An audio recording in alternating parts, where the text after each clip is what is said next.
সাতকানিয়া এউচিয়া ইসলামী সমাজ কল্যাণ পরিষদের একজাক ইসলামপ্রিয় বিভিন্ন শ্রেণীর মানুষ এক হয়ে সুশৃঙ্খলভাবে সমাজের অবহেলিত মানুষের পাশে থেকে নিরলস কাজ করে যাচ্ছে।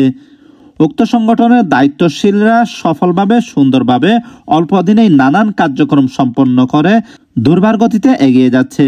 পবিত্র রমজানের শেষের দিনে ঈদ প্যাক উপহার নিয়ে সংক্ষিপ্ত আলোচনা সভার আয়োজন করেন।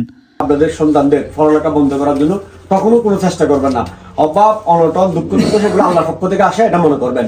সমস্ত ফয়সালা হয় আসমানে, দুনিয়া হয় না। আল্লাহকে বলবেন, আল্লাহ তাআলা ফয়সালা করে দেবেন, আল্লাহ তাআলা উত্তম ব্যবস্থা করে দেবেন। সেজন্য আল্লাহ ধৈর্য ধারণ করবেন। যে কোনো বিপদ আসলে আল্লাহ তাআলাকে বলবেন এবং আমাদের যে ব্যয়ের আছে তাদেরকে কানে কানে বলবেন। তাদের মাধ্যমে আপনাদের সন্তানদের পড়ালেখার দায়িত্ব আমরা সামাল দেওয়ার জন্য আমরা চেষ্টা করে দেব।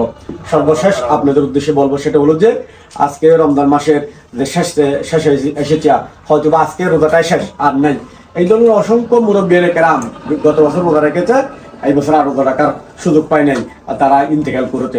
এই সংক্ষিপ্ত সময়ে আল্লাহ আপনাকে পাঠিয়েছেন যে আল্লাহর ইবাদত বন্দেগী করার জন্য, আল্লাহ তাআলাকে কথা মতো চলার জন্য।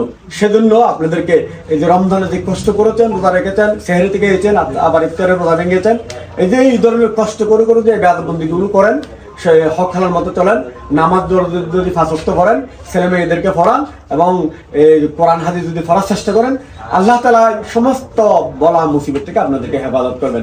ইসলামী সমাজ কল্যাণ পরিষদের সদস্যরা প্রতিজ্ঞাবদ্ধ হয়ে নিউ চট্টগ্রাম টিভিকে বলেন, সমাজকে মাদক মুক্ত, সন্ত্রাস মুক্ত, চাঁদাবাজ মুক্ত করে গড়ে তুলবে ইনশাআল্লাহ।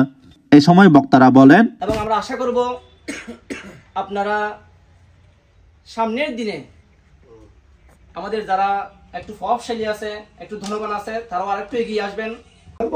আনিল মুনকার, যে সমাজের মধ্যে যে খারাপ কাজ, অন্যায়, অপরাধ, জুলুম, ডাকাতি এবং মাদক, এগুলো কাজগুলো তোমাদেরকে দমন করতে হবে। S M Saiful Islam, new Chittagong TV.